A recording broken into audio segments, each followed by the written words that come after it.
you ever felt it? That inner nudge, the shift, the call to something more? In this episode, we're diving into the powerful awakening journey, one that begins with breaking free from people pleasing and perfection and ends with deep spiritual alignment. Our guest shares how connecting with spirit guides and higher self transformed not only her life, but the lives of thousands she's guided through hypnosis, past life healing, and soul reconnection.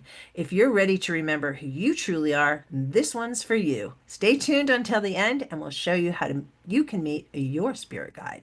Hi, and welcome to the You World Order Showcase podcast, where we feature life, health, and transformational coaches stepping up to be the change they seek in the world. I'm your host, Jill Hart, the Coach's Alchemist, on a mission to help spiritual entrepreneurs and coaches amplify their voice, monetize their mission, and get visible, leveraging podcasts and Substack. Today, we are chatting with Isabelle Zimmerman. Isabelle is a full-time ascension teacher. She's all about the awakening, having written books, tarot decks for kids, live classes, and online classes.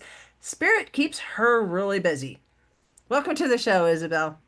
Thank you, Jill. Thank you so much for having me. Very excited to be here.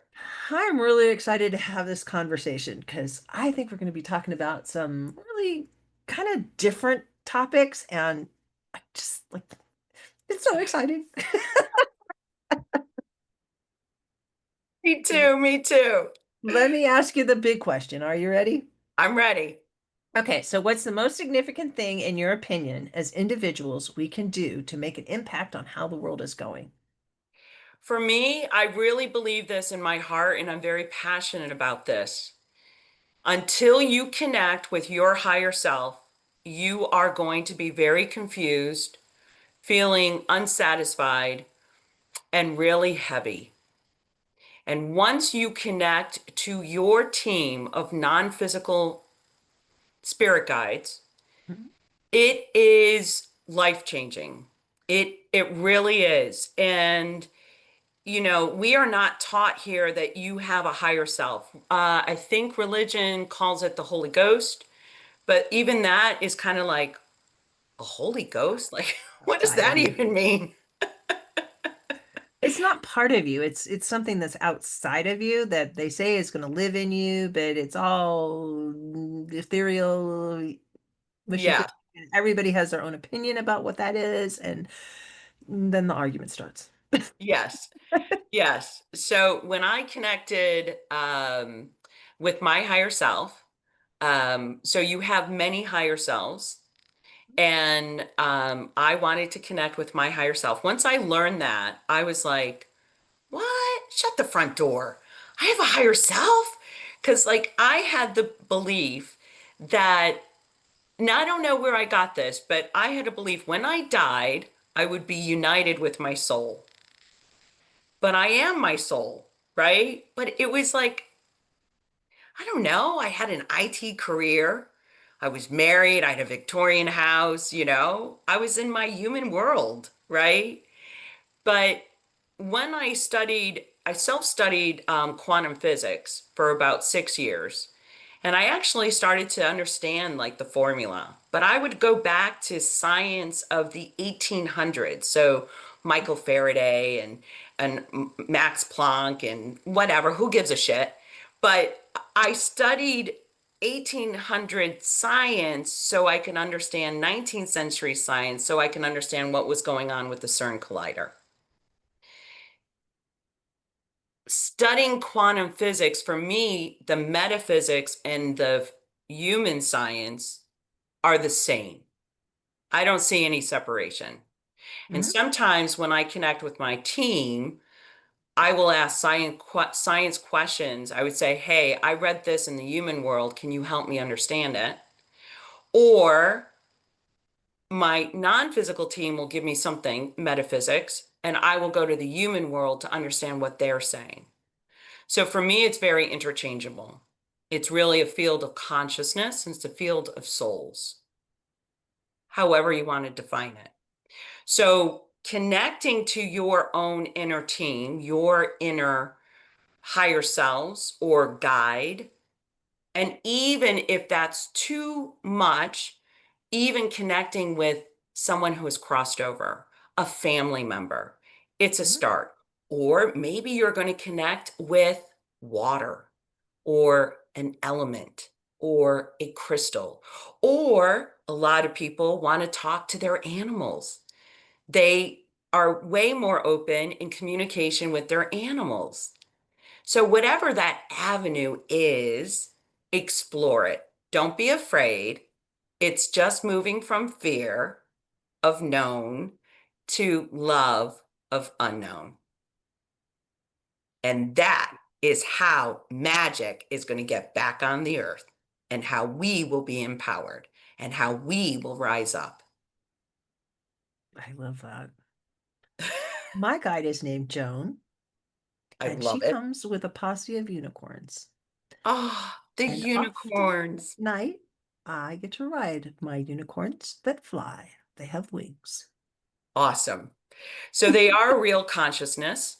Mhm. There are many forms of consciousness, and the unicorn energy was on our planet. So Scotland had their emblem for their country is a unicorn.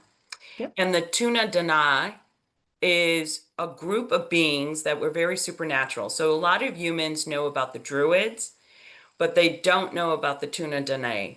And they were living in Scotland. And you might consider them to be fairies, right? But they were very mystical and magical, but they were aware of who they were. And the unicorns really did roam Earth. But, us humans, we did hunt them down and they want to come back. Oh, silly humans. I don't know if they flew or not, but mine did. Yes, some did. Some Did they? did.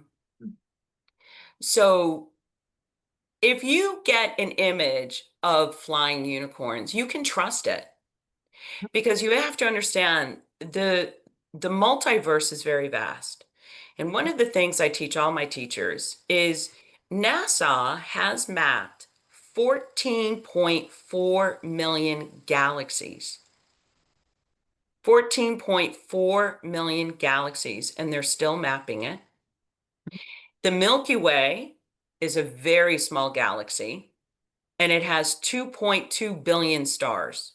Stars, not planets, stars. So you can imagine how vast consciousness is. So, yes, unicorns fly. And consciousness is it's it's all that is. It's It's all all that that is. actually exists. Yes. Everything else is a figment of its imagination. Yes. Yeah. It's like one of the weird things is that when you start to awaken, you are aware of energy. And you Mhm. learn it in your school, perhaps, that an atom has a nucleus and a proton and a neutron.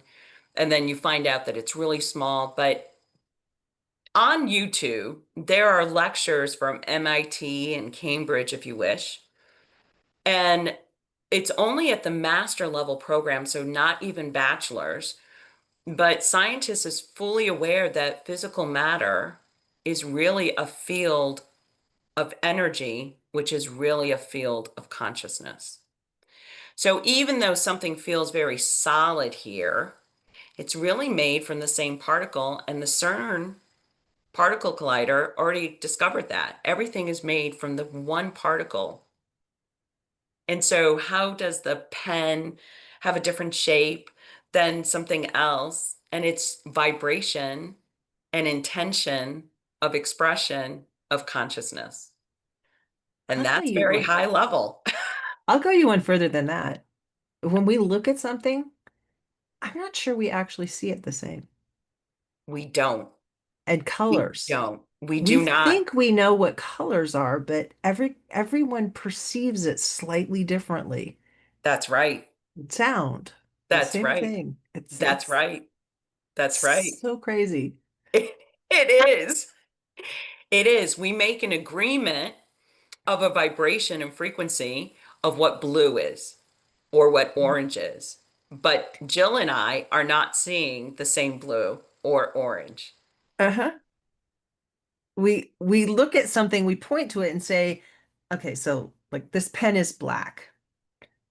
I perceive black as whatever I perceive it as, but it is not the same as you perceive black, No, which is like it's mind-boggling. it is mind-boggling. And when you start thinking about, I like to do this exercise at night sometimes before I ride the unicorns, where I lay in bed and I feel where my skin connects with the universe. Because electrons, which are actually a field, they're not a point, um, they're always blending with other molecules. So it's always switching. There's nothing that is like totally solid. It's like pixels on a picture. They're little edges and they connect to the other little edge. And if the two are together, it looks like they're one, but they really aren't. They're That's right. different. And they move back and forth. Electrons move back and forth between atoms. So your skin is interacting with the air around you and the molecules that make up the air around you. It's just like, That's right. And what I love just hearing from you, Jill, is that you are using your senses and you're using a deeper sense and you're going into reading the vibration of the field. yeah. You are connecting not in a known way, but you are strengthening that psychic vibration to connect by feeling in the skin. Yeah. Very good. It's so fun. Anybody can do these exercises. It's not like Yes. rocket science. It's just we're not told that it's okay to step outside of the matrix.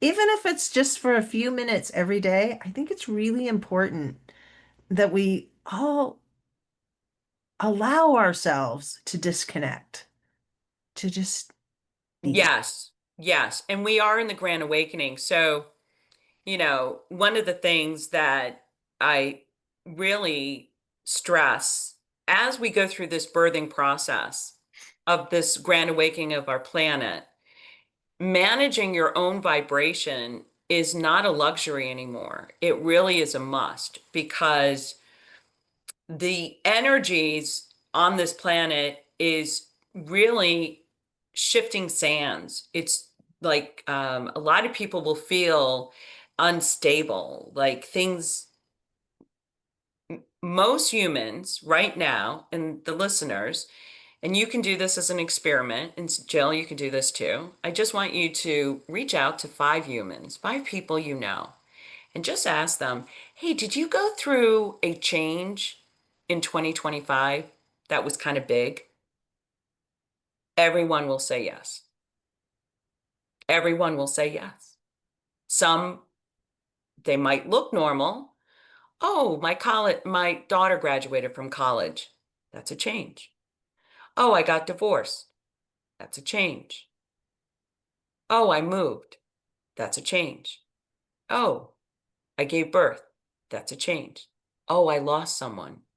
That's a change.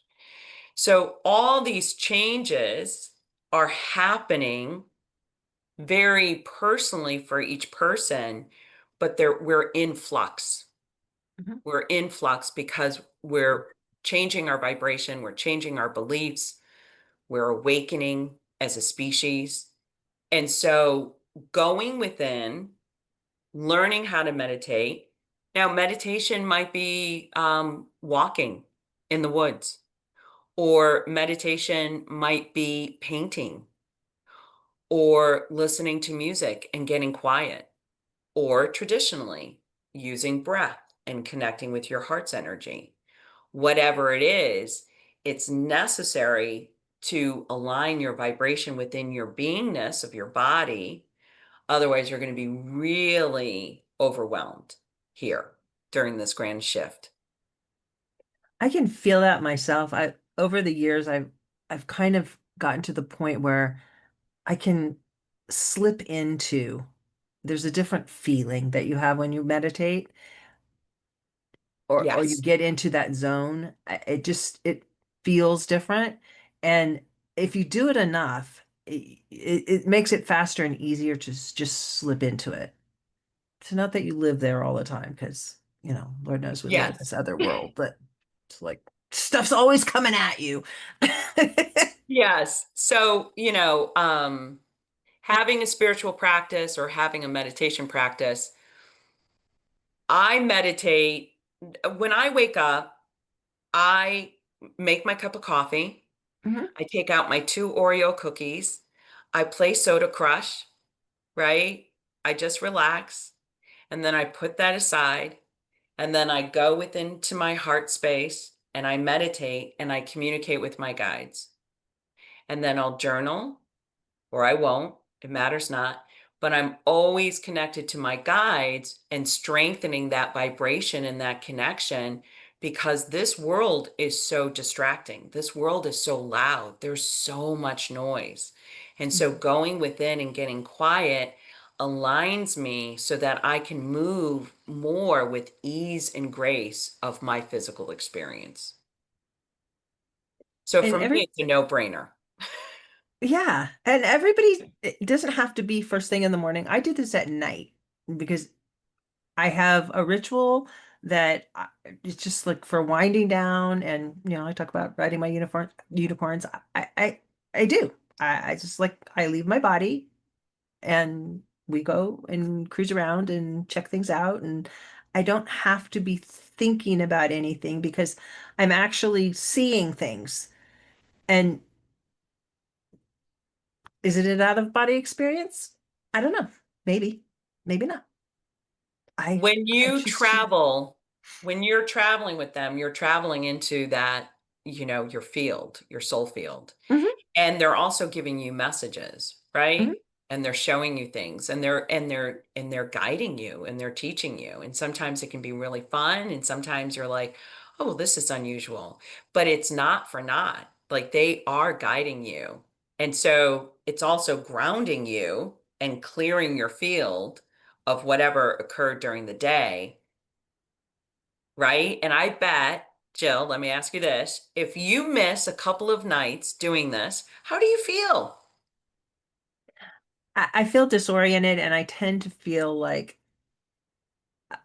I lose the connection of what things mean. I'm an Mhm. empath, so I do feel other people's feels, and I'm if I miss time doing this exercise, I tend to misread the energy, Mm-hmm. which Mm-hmm. is not Right. usually It's causes me grief. yeah, the distortion, the Yeah. distortion. Yeah. Yeah, because the human mind gets in there and we're not in a high frequency vibration, right? To read that field, right? Mm-hmm. Yeah, I agree with you. I if I miss connecting with my guides in that quiet time for me, and like I said, mine's in the morning and it doesn't Hmm. matter. But I feel it too, Jill. I don't feel right. It's just like you're grasping for that rope that is always there that you can depend on, and it's like, where did it go? Yes. I I joke around. I'm a big Harry Potter fan, and Uh, I'm like, I cannot be a muggle ever again. I've never read Harry Potter. I highly recommend it. There are so many codes and so many truths in that book that I was like, oh, J.K. Rowling, you were totally channeling. Yeah, she was totally channeling. Yeah, I do. I recommend a lot of my teachers to read that book, just so they can understand that there is a process in Hmm. practicing magic. And, magic is really working with your spirit guides to impact. or transform the energy or experience here.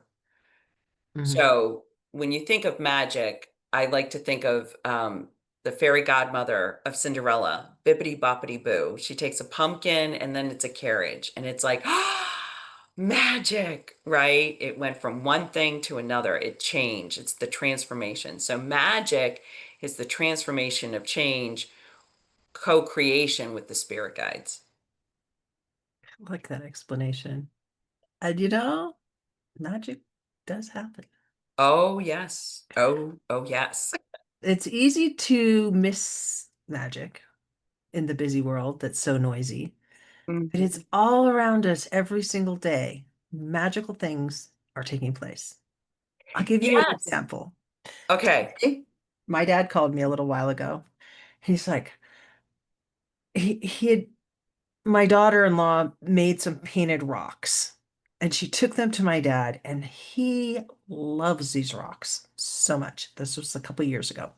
And he put them in his flower pots out on his patio in this place where he lives.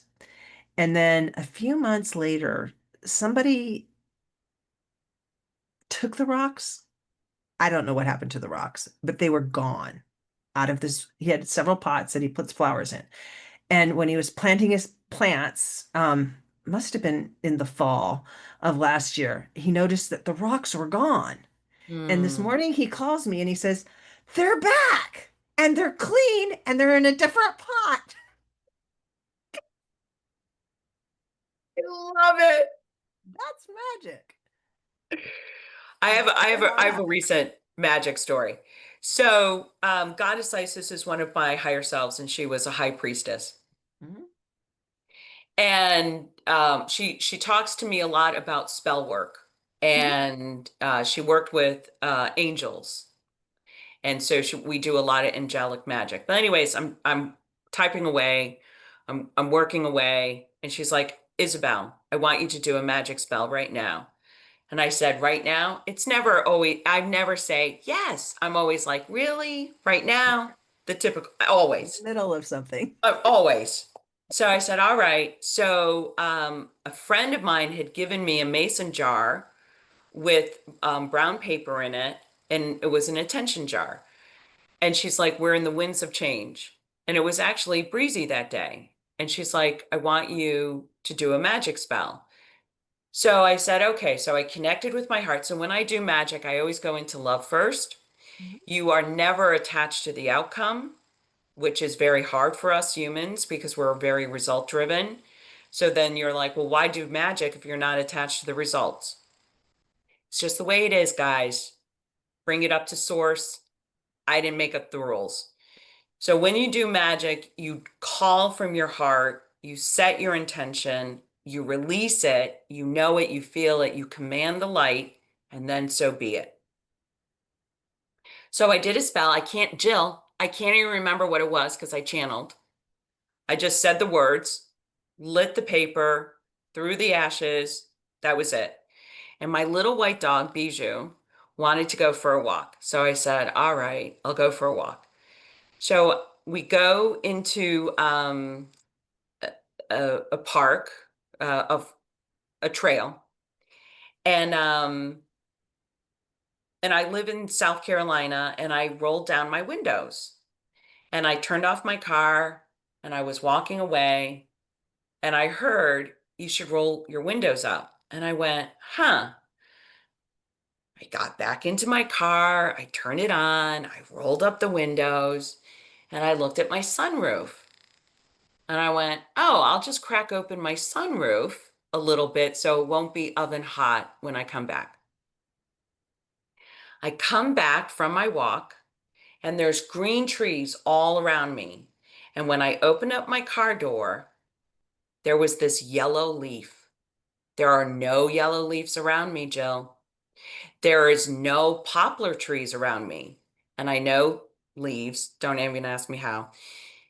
I'm like, where did you come from? And my sunroof was only cracked a little bit. So the fact that it blew in, landed on the driver's side, not the passenger, I picked up the leaf and it was burnt. It was literally burnt. And I heard spirit, I did very well in my fire magic. And this was my reward and acknowledgement that that spell worked. And I'm like, That's so oh, cool. I Yeah, life stories like that. It's just like yep, stuff happens, and if you're paying attention, or if you're intentionally doing things like, magic spells. I had a yep, pear tree heal. It was blighted, and yep. I was talking to the elementals that day, and I was just out there, and I was like, I don't want to put poison on you. I know you can heal. I believe in you. And I just held the trunk and imagined it healing and let it go. And I went home. And a few weeks later, all green leaves. Nice. Good job. High five, low five, side five, high fives. I know. But That's it. that's And it. that's it. And more humans will start to awaken to understand their ability. Mhm. Because right now, their belief structure is that's not real, but that is true reality.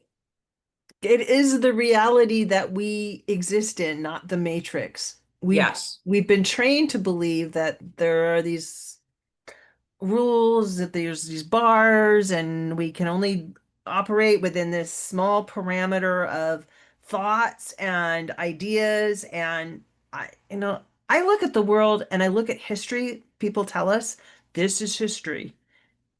But then it's like, maybe. maybe. That's right. What That's a if? perspective.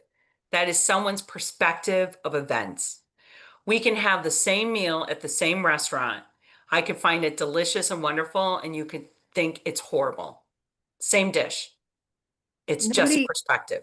no two people have the same experience ever. Just like we don't see things the same, we don't hear things the same, we don't feel things the same. We have agreed upon words that we use to describe the image or the Right. feeling or the whatever, but we're having different experiences. And this came to me a few weeks ago. I was brushing my teeth and I killed a bug. And when I killed the bug, it's a little, we have these little Yeah. tiny gnats that are just like drive me crazy. But I killed it, and then I had this thought. I wonder if the consciousness, the ontology, experiences everything that is alive, anything that is alive, everything that it's feeling, everything, all of the feelings at one time. It's like the ontology, or the consciousness, is having this experience of all of our feelings, thoughts, emotions, experiences at the same moment. It's like, is I that know. making It's sense? mind boggling. Yeah. Oh, 100%. 100%. Bugs, dogs, cats, all the animals, all the trees, because the trees think they have they have emotions, they have feelings, and they do communicate with each other. They do. And and the consciousness is aware and experiencing the whole, that moment at any given moment. Yes. It's like, Yes. And where and you we place your right, and where you place your focus is important. So I think there's a device now where somebody puts it on a leaf of a tree and it sings. Mhm, So really what they've done is they've decoded it with science so that we could hear it because mhm, the trees are communicating, but our ears are not audible to hear the mhm. notes. And one of like the cool things is you can bring in a field, you can bring an aspect of yourself. So I remember a few of my dragon lives. And the first time this happened, Jill, I couldn't believe it. I could not believe I was a dragon. But anyways, I'm under. And And I realized I was a dragon and I was enormous. And I was like this turquoise green dragon. And I remember like looking down at my arms and going, and then I don't know if it was Earth. I have no idea, but I knew that I was able to like pop myself in different parts of that realm. And like I could kind of fly, but I could like I guess teletransport like on top of a cliff or on the ground. And there was these bovine creatures, and just like my saliva starts to get ready to eat, I felt this gurgling in my tummy, and then I breathed on the bovine creature, and it just flopped over, and I ate it. And I went, oh my God, is that fire breath? But it's actually a noxious gas that allows the animal to like pass out. And then I was in this cave, and there was like this massive crystal and all the other dragons around the circle. And I was part of a wisdom council, and we were talking telepathically. And I was so grateful for my spirit team. I was like, thank you, thank you, thank you, thank you for showing that dragon life. Okay. So fast forward, I loved being a dragon. So I'm sitting in my backyard and I hear spirit, and they said, Isabelle, we want you to bring in that aspect of consciousness of the dragon. And I said, really? They said, yes. So I went into a meditative state. I pulled in the dragon consciousness. I felt the vibration. I opened up my human eyes. And Jill, it was so cool. I can't stand it. But all of a sudden, I could see a blade of grass move to a tree leaf moving and see the bird behind me all at once. It was the most wild, crazy experience to have eyes of a dragon, to see movement and shape so differently from my human eyes. And I did it for a few minutes. And again, I was so grateful.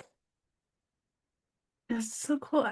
These are, I know we're talking about magic, but these are things that people can experience. Everyday people. I didn't think I was all that special. I've seen people shapeshift.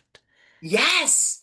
I, Yes. it's happened, and it's just like Yes. you try to convince yourself, no, that didn't No, just happen, no, but it did. but it Hmm. did. Hmm. And I'm not even sure that that person realizes that he shapeshift did. Some don't. I have a physical medium, and physical mediums are rare. Mhm, But Mary can shape shift. And literally, Abraham Lincoln is a common guide between us.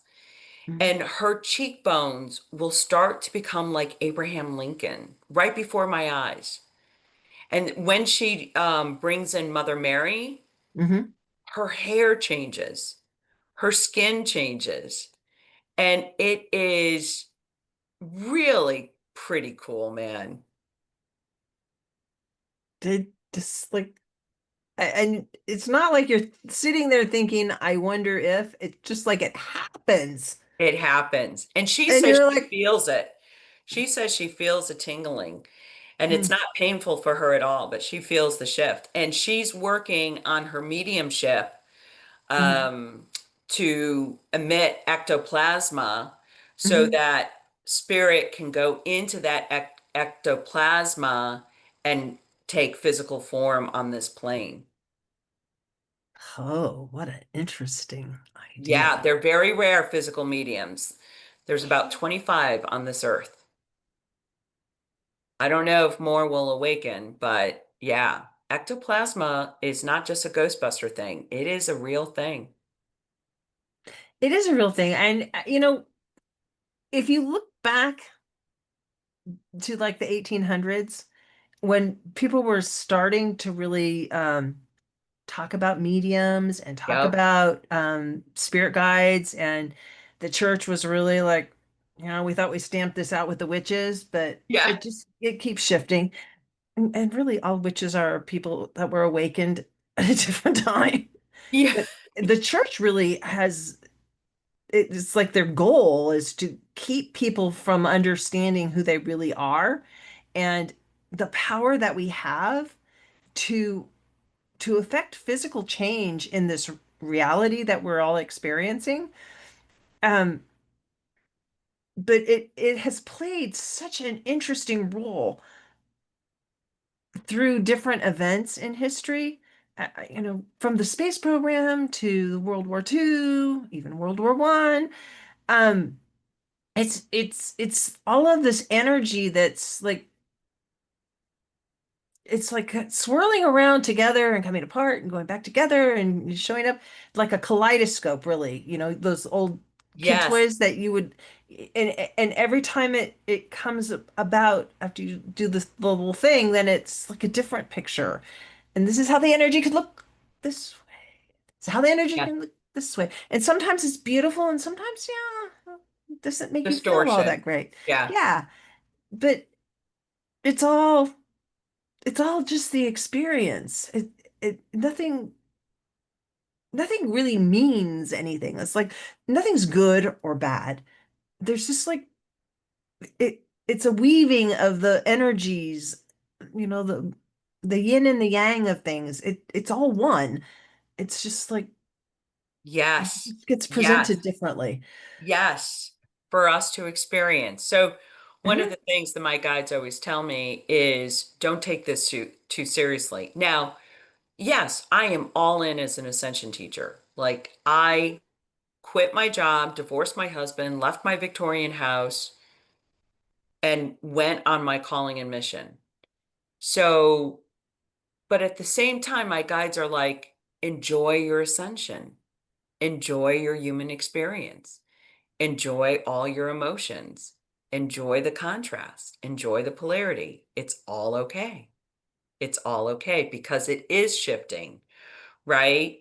And I went through a period of time where I was mad at the construct of religion. And, I'm like, whatever. But, one of the things is Catholicism really uses a lot of magic. So when you light that candle, that's fire magic. Mhm. When you look at the deity of Mother Mary or Jesus or whatever, that is a statue to get into the vibration to connect with that entity when you pray to them. They also put incense as they walk down the aisles, right? Now, when they offer communion, the body and the blood, shame on them. Blood They are magic. reinforcing ancestral wounds because they are not offering you Christ consciousness, which Christ means galactic consciousness. It means oneness. They Mhm. took Christ meant enlightenment. So they took the word enlightenment and they took it for themselves and called themselves Christians, enlightenment.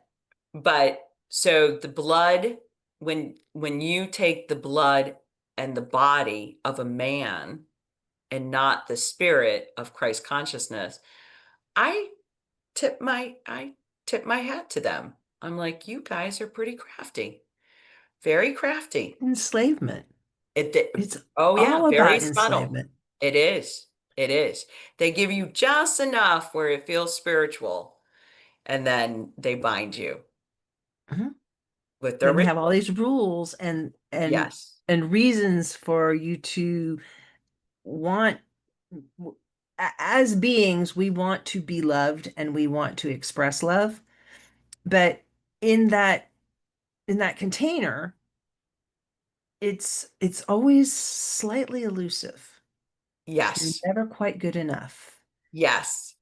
yes, the Holy Spirit will indwell you and it will make you suddenly good. You have nothing to do. It doesn't work like that. No, Sorry, no, it's just there's nothing outside of you. You are nothing. it. You are it. You are your spirit.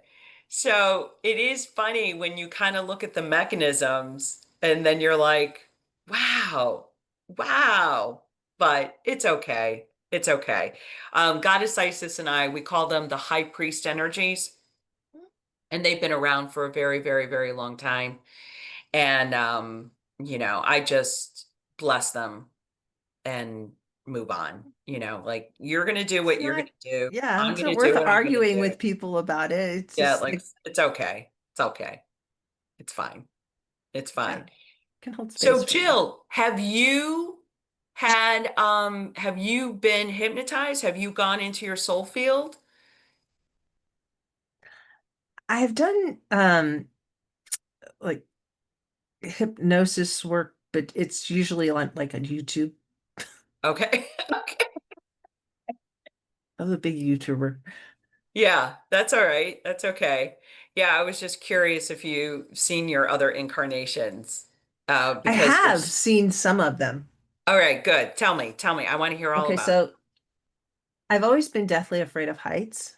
And Okay.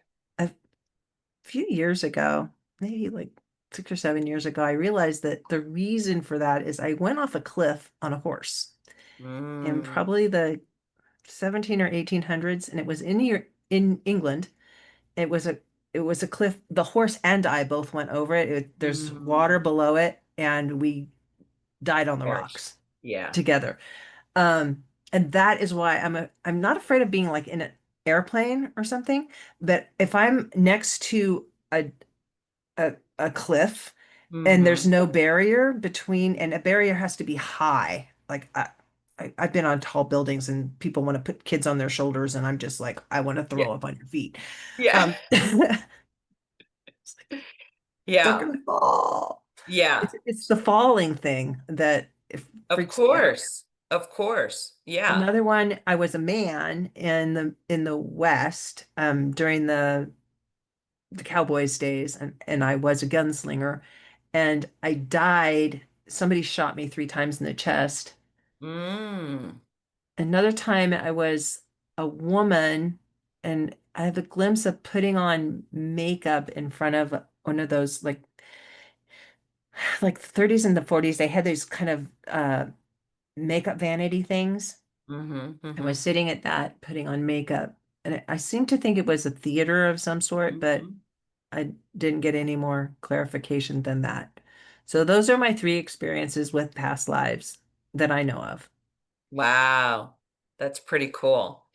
And what's interesting is that fear of heights. One of the weird things, like, because I've done so many sessions, but one of the most interesting things with me is, you've crossed over in how we call them kind of like past life bleed throughs, Mhm, but sometimes when a soul experiences a trauma or a loss, if it's not transmuted and healed in that lifetime, it's still in the soul field and it's expressed in this current incarnation.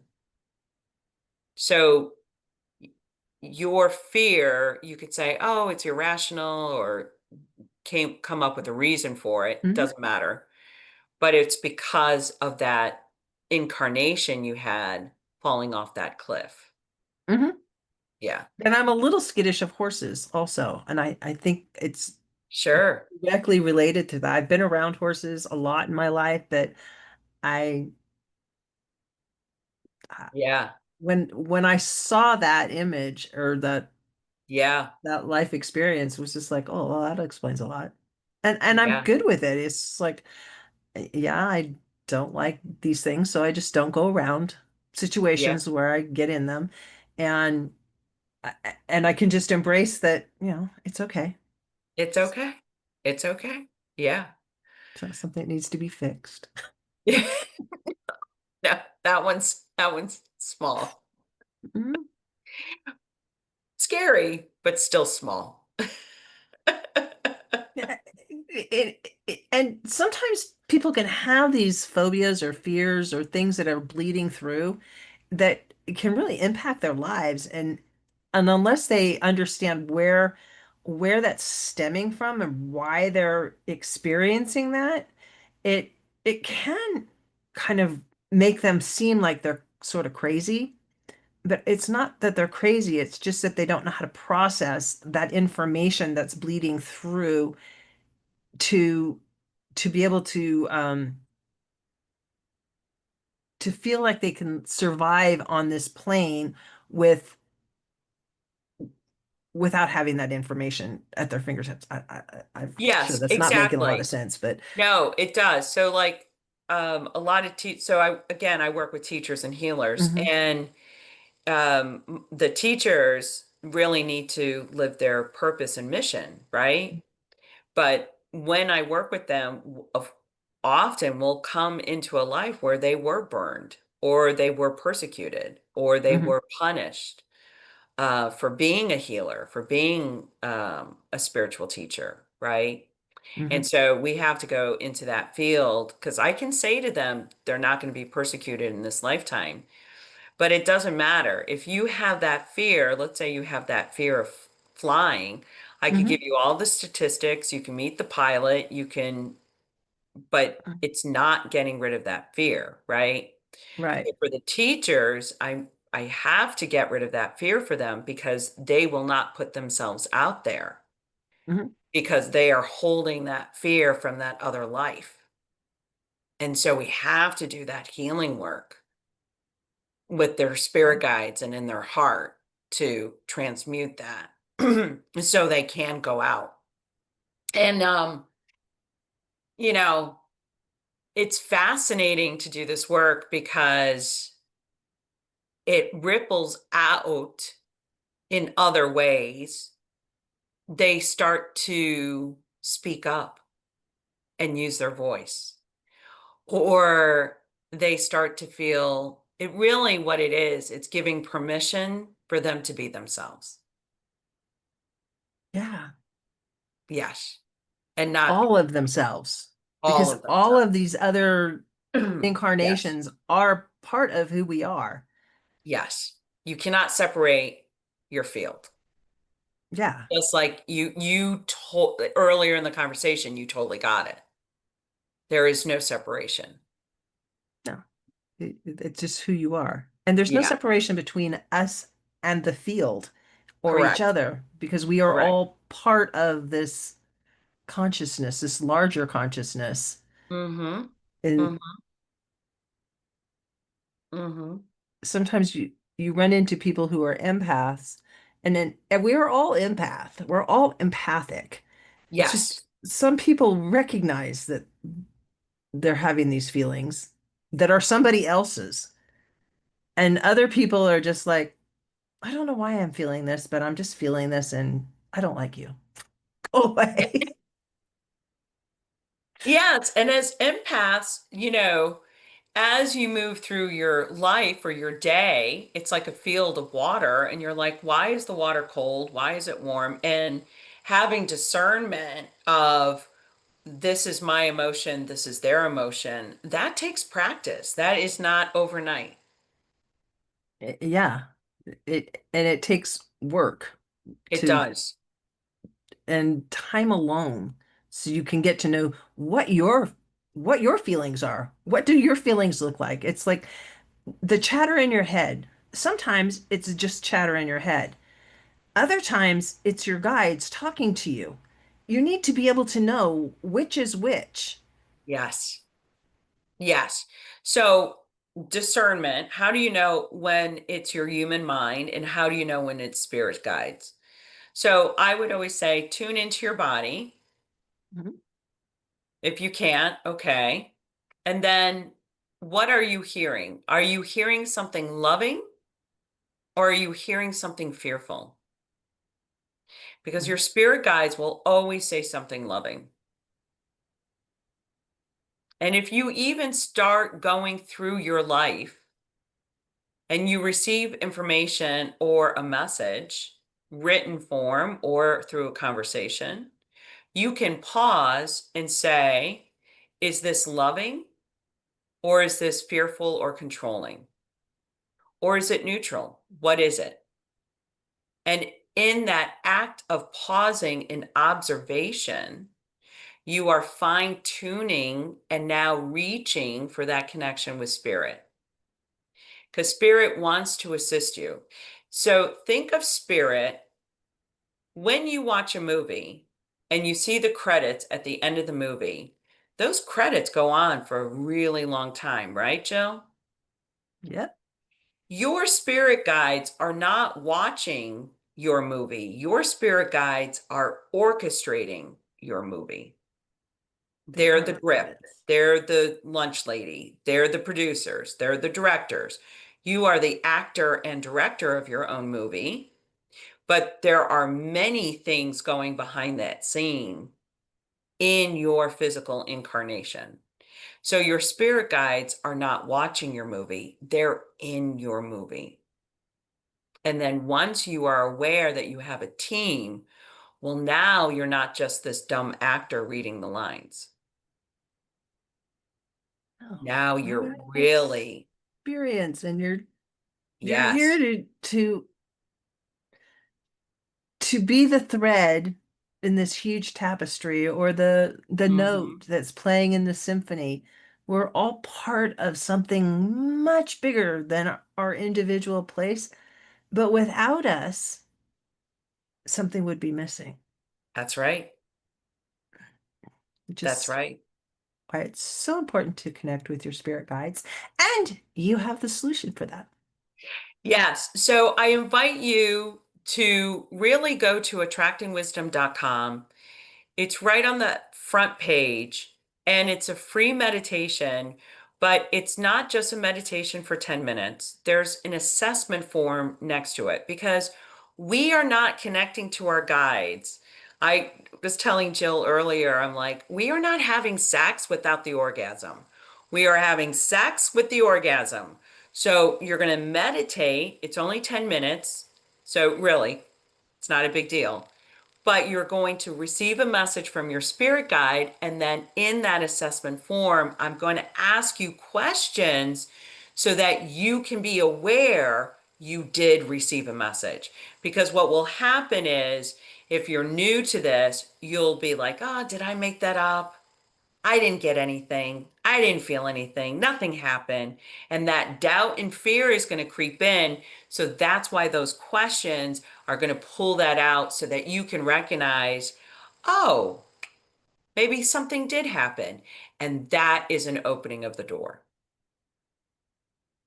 And yes, I love that. I remember when I first met Joan, I was actively asking, who are you and what's your name and what do you look like? And I got this vivid picture, and I totally remember it, of Joan. Joan rides a turquoise bicycle. She looks kind of like a Matisse painting, red lipstick, like going Wow. off into space. And yeah, I can still see that image of her and her unicorn possum. So it's just like she rides her bicycle. They walk alongside her. Could I choose to say, oh, I was just making that up? Well, maybe I am, but maybe I'm not. Right. And if you choose to say you're making that up, how does that even benefit you? Right, exactly. So I choose things in the world how I want the world to be. Like I choose to believe the earth is flat. Everybody around me is like, you're crazy and it's a circle, and So it's what? like it doesn't matter. I can It choose doesn't. to believe whatever shape I want the world to be. Yes. It's not going to impact anything in your life what I think No. about the earth's shape. No. Same with my spirit guide. It's not going to impact anybody else but me. No, but it opens up possibility Mhm. of communication and more wondrous experiences, Mhm. right? So really, who cares about the shape of the earth? But Exactly. but experiencing it or seeing it as flat, there is no wrong. Your perspective is just as right as somebody who believes it to be round. For me, I think Earth is a consciousness and really in flux. And I don't really know if it has a static shape, to be honest with you. And I don't really care because Yeah. it doesn't matter. Right now, I'm in a dimension, we're sharing a conversation, everything, spirit guides drill this into my head. Everything is now. Yeah. Everything is now. And it doesn't even exist. And Like it we're doesn't. having a conversation in a space that does not exist. Yes. And But yet we still are exchanging our light. We're still expressing our love to each other. And that is pretty cool. that is fucking magic. That is magic. Thank you so much for joining me today, Isabel. This has been a fantastic conversation. You are so welcome. To learn more about Isabel and to explore her Meet Your Spirit Guide meditation, please visit attractingwisdom.com, and we'll be sure and put that in the show notes below. Thank you for tuning in with us today. If you have a podcast or are interested in starting one to get your message in front of our huge and active audience, be sure to reach out to us at support@heartlifecoach.com. We love to help spiritual entrepreneurs and coaches amplify their voice and monetize their mission and offer a variety of ways to do this on Substack. Join us for our next episode as we share what others are doing to raise the global frequency. And remember, change begins with you. You have all the power to change the world. Start today and get visible.